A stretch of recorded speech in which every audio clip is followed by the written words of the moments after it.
ఏంటి ప్రపంచంలో ఎక్కడా లేని విష్ణునామాల చేపలు ఈ దేవాలయంలో ఉన్నాయా?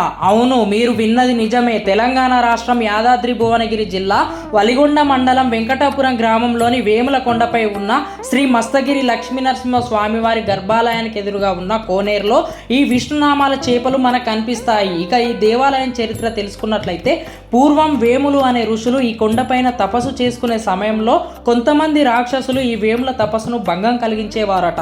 ఈ రాక్షసులు మన తపస్సుకు ఇలా ఆటంకాలు చేస్తున్నారు అని వేములందరూ కలిసి శ్రీ లక్ష్మీనరసింహ స్వామి వారి కోసం తపస్సు చేయగా వేముల తపస్సును మెచ్చిన లక్ష్మీనరసింహ స్వామి వారు ఈ కొండపైకి వచ్చి వేముల తపస్సును భంగం కలిగిస్తున్న రాక్షసులను చంపేస్తాడట.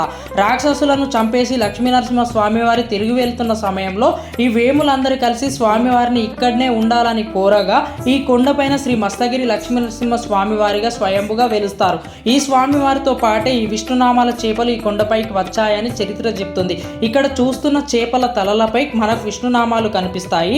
ఈ చేపల గురించి, ఈ దేవాలయం గురించి ఇంకాస్త చరిత్ర తెలుసుకోవాలంటే కింది ఇచ్చిన ఫుల్ వీడియో లింక్ క్లిక్ చేసి పూర్తి వీడియో చూసి పూర్తి చరిత్ర తెలుసుకోండి. ఫ్రెండ్స్, మీరు ఇక్కడ చూస్తున్న చేపల తలల పైన కరెక్ట్ గా గమనించినట్లయితే మనకు విష్ణునామాలు అయితే కనిపిస్తాయి. చూడండి, ఇక్కడ తెల్లటి నామాలు అయితే మనకి చేపల తలల పైన అయితే కనిపిస్తున్నాయి. ఈ చేపలకు వచ్చేసి పులిహోర, పెరుగు, దద్దోజనం, బిస్కెట్ల వంటివి ఆహారంగా వేస్తూ ఉంటారు.